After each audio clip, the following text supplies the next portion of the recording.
weekly mortgage podcast. Last week, we were talking about credit profiles and affordability assessment. Honestly, the question that comes right after that is debt. We've got a lot of people, they come in and they ask us, we've got debt, will we qualify for a mortgage or not? And the answer is yes, but there's a lot to understand.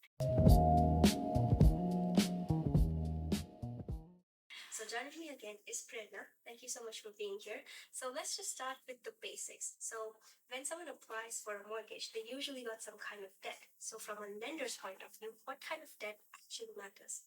Well, that's a great question to start with.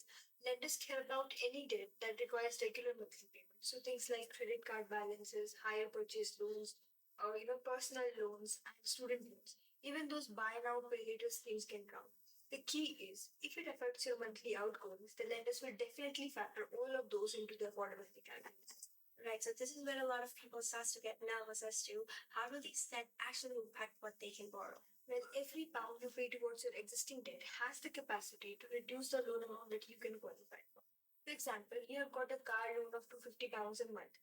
That's £250 less in your affordability calculation. There is another point of consideration is credit card balances.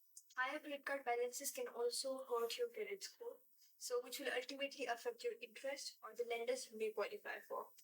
Okay, so I've also heard the term debt to income ratio thrown around a lot actually. So can you explain what it means in simple terms? Yes, it's DTI, which is debt to income ratio, simply means your monthly debt divided by your monthly income.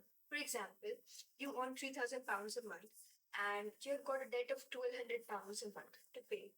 So that's 40% debt to income ratio for yourself. Now, most of the lenders wants this ratio to be between 40 to 45%. They do that. There are lenders who are very stringent and strict towards when it comes to debt to income ratios, but again, there are some lenders who are more flexible towards it. And that's why I always say here the advice really matters. So if someone's listening to this right now and thinking, oh, this is me, what are the few things they can do before they even apply for their mortgage? So I would like to answer this question in 4 to 5 bullet. So very first, start by paying down high interest debt first. Second, the credit cards are the big one, as I previously mentioned. I would suggest to avoid applying for any loans before applying for the mortgage application. Fourth would be keep your credit utilization under or below ideally 30%. Another point I want to mention here is to not forget to check your credit report for any errors before applying for the mortgage applications. These are very small steps, but can make huge difference when applying for the mortgage. Right. So this is where having an advisor really helps, right? Because doing all of this on your own can be overwhelming. Yes, we are full of market broker and we do not generally focus on one lender. So, for example, your bank has said no, we can always go and apply to another bank with more flexible lending criteria.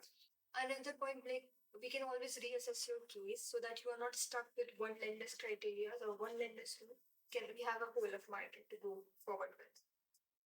Right. So before we wrap up, what are a few myths that you'd like to bust that you hear all the time around mortgage or debt? Yes, there is a myth that we have to be completely debt free before applying for any mortgage. Well, that's not true. We do not have to be completely debt free before applying for the mortgage. It's just how smartly you utilize your credit without eliminating it completely. So there you have it. That doesn't have to stop you from buying a home. It's all about planning and knowing your options. If you're unsure, seek an advisor before applying.